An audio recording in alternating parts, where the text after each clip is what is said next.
Nous allons voir maintenant des préfixes communs à plusieurs euh, concepts, plusieurs plutôt communs, c'est-à-dire qu'ils n'ont pas de spécificité particulière, mais ils ont des concepts qui sont utilisés dans les termes médicaux en français.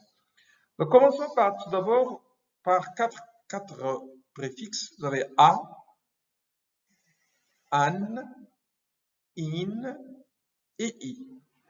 Ces quatre préfixes, lorsqu'ils précèdent un corps, ils signifient absence de.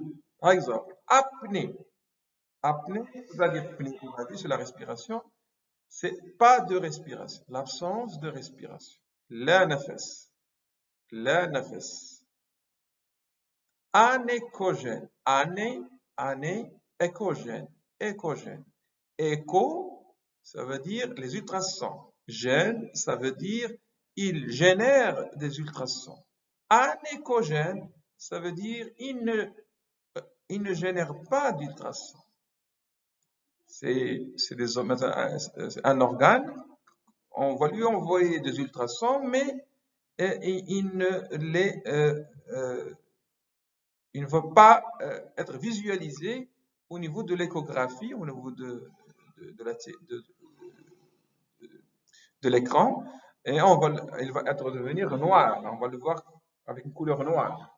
Alors que celui qui va répondre aux ultrasons, donc il va les réenvoyer.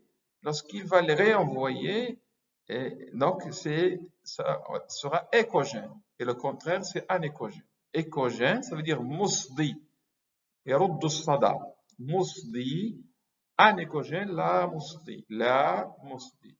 Invisible. On dit visible, quelqu'un qu'on voit facilement, quelque chose qu'on voit. Invisible, c'est-à-dire non visible. Irréversible. On a réversible, quelque chose qui revient à son état initial.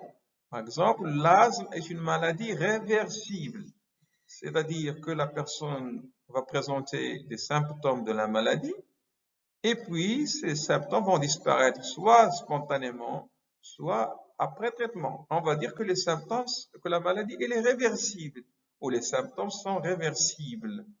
Le contraire, c'est irréversible. Irréversible.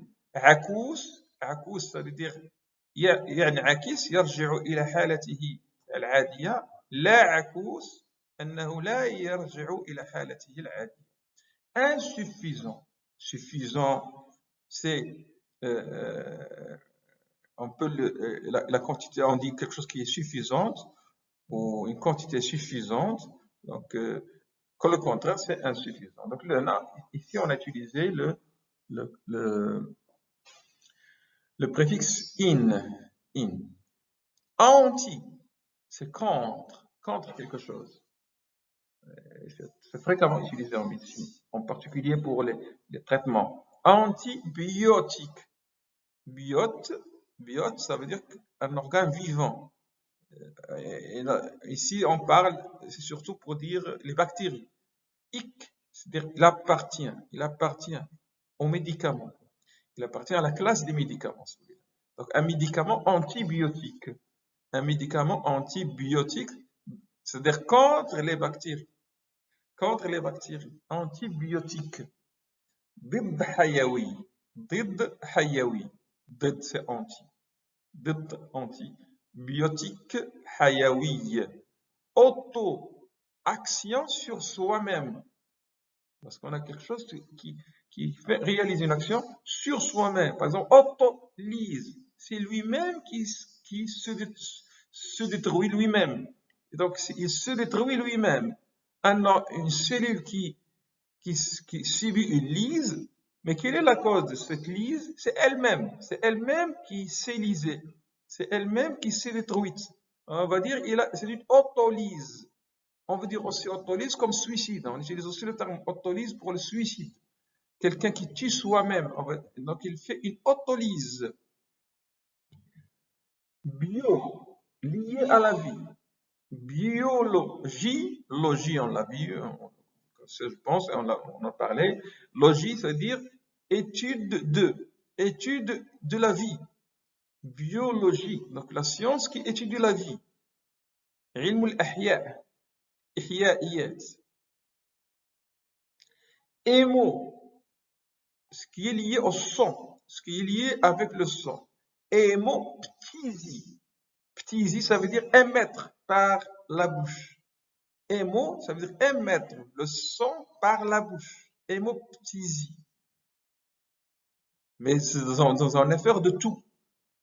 Parce qu'on peut émettre le sang par la bouche, mais pas dans un affaire de tout, mais dans une affaire de vomissement. Et là, on ne va pas l'appeler hémoptysie, on va l'appeler hématémèse. Hématémèse. Hématémèse, c'est lors de l'effort de vomissement qu'on va émettre le sang. Hémorragie. Hémorragie. Ragie, ça veut dire saignement. Saignement de sang. Écoulement de sang. Ragie, c'est écoulement de sang. D'accord? Pseudo. Pseudo, c'est quelque chose qui ressemble à quelque chose. Pseudo-chirurgical. Pseudo-chirurgical. C'est comme si on a fait la chirurgie. C'est comme si il a suivi la chirurgie. C'est comme si elle peut subir une chirurgie. Donc on va dire que cette maladie, cette indication, elle est pseudo-chirurgicale, c'est-à-dire qu'elle s'approche de la chirurgie. On peut indiquer éventuellement la chirurgie. Et ça ressemble. Ré, ça veut dire revenir en arrière. Réversible. On avait tout d'abord irréversible.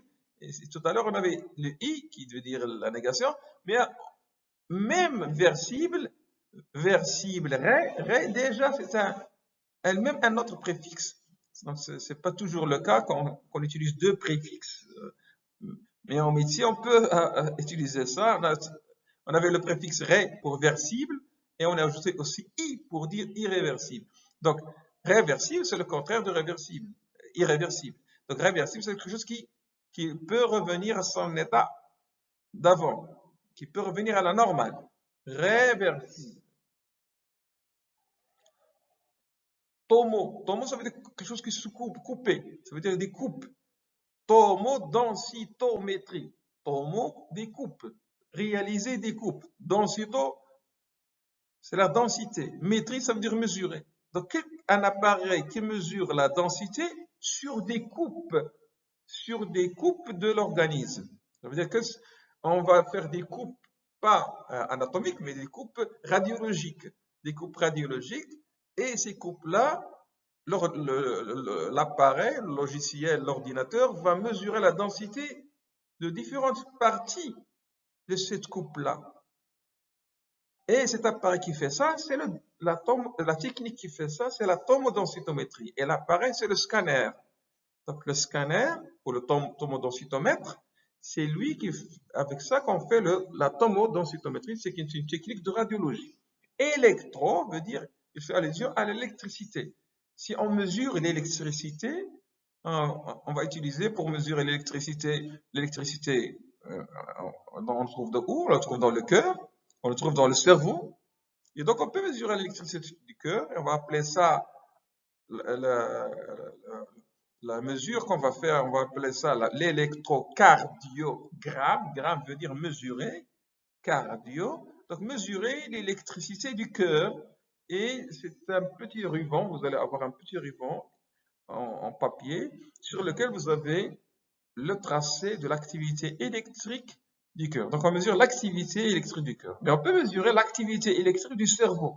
Ça s'appelle électroencéphalo. Encéphalo, ça veut dire cerveau. Gramme, ça veut dire mesurer. Électroencéphalogramme.